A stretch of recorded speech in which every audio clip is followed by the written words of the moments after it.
अब देखिए, अगर विश्वास नहीं होता तो ये पत्र कोई लिखते हैं क्या? भरोसा करा, विश्वास करा, और फिर शंकर जी का विश्वास कर कर अपने नजदीक में जो शिवालय है उसका स्मरण करा। पत्र देखिए, मैं आस्था आशीष मिश्रा, अमरावती का निवासी हूं गुरुजी। कहीं बैठे हैं? आस्था आशीष मिश्रा, आप ही हैं? श्री शिवाय नमस्तुभ्यम।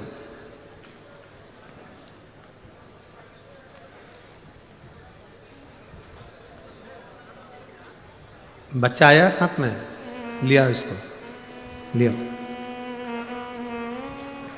मैं आस्था आशीष मिश्रा, अमरावती का निवासी हूं गुरुजी। हमारे परिवार की ओर से बाबा को प्रणाम।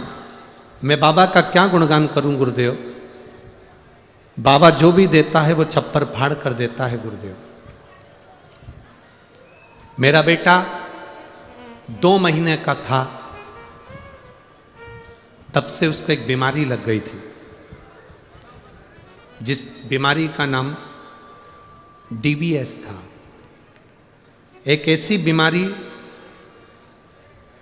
जिस बीमारी के अंतर्गत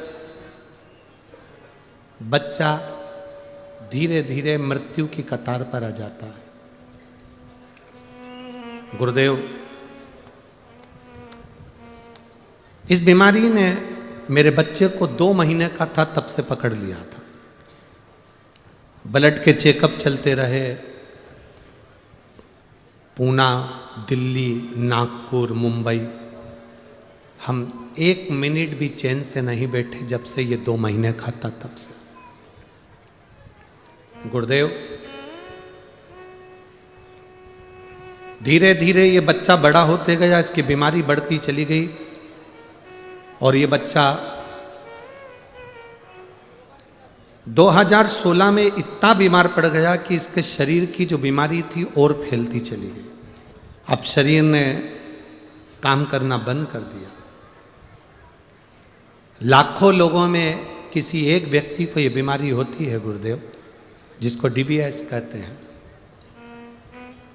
इसका कोई इलाज नहीं है, इस बीमारी का कोई हल नहीं है। चाहे विदेश चले जाओ, चाहे अपने देश में दिखा लो।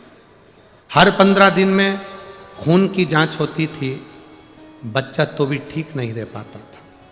गुरुदेव, डॉक्टर के हिसाब से इस बीमारी का कोई इलाज नहीं है, और अंत में इस बीमारी से मृत्यु हुई है। गुरुदेव,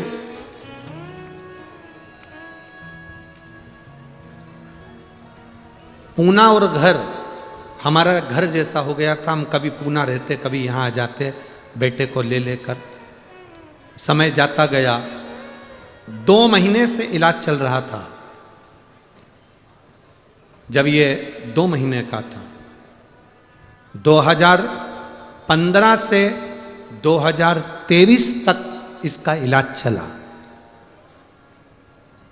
कितने महीने से, कितने साल से चल रहा है? 2015 से इलाज चलते चलते 2023 आ गया।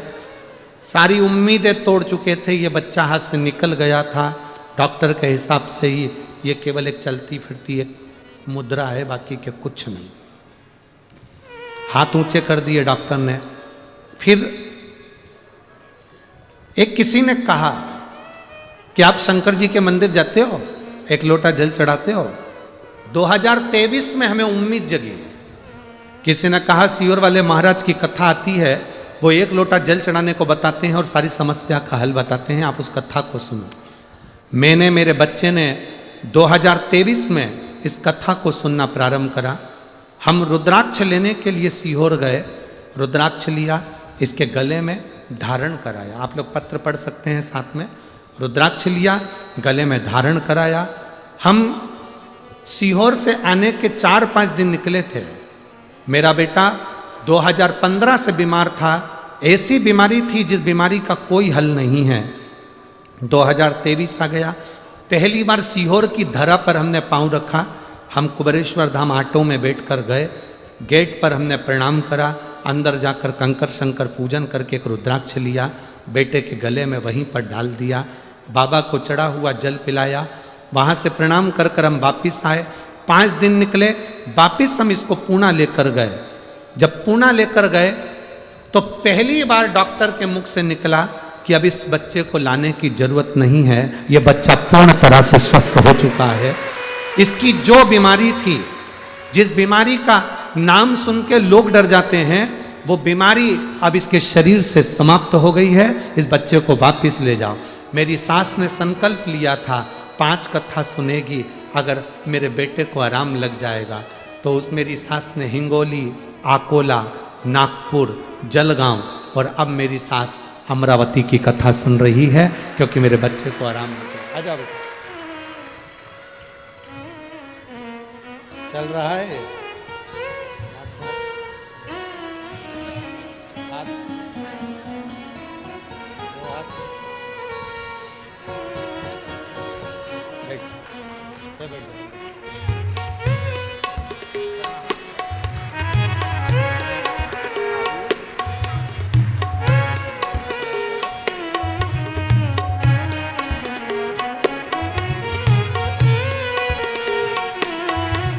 अब बच्चा चल भी रहा है, हाथ पैर भी हिल रहे हैं और बोल भी रहा है। एक बार जोरदार ताली बजाएं। बहुत बहुत साधुवाद।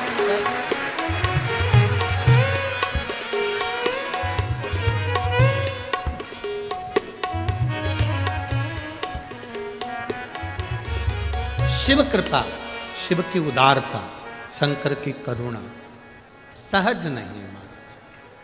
भजन सहज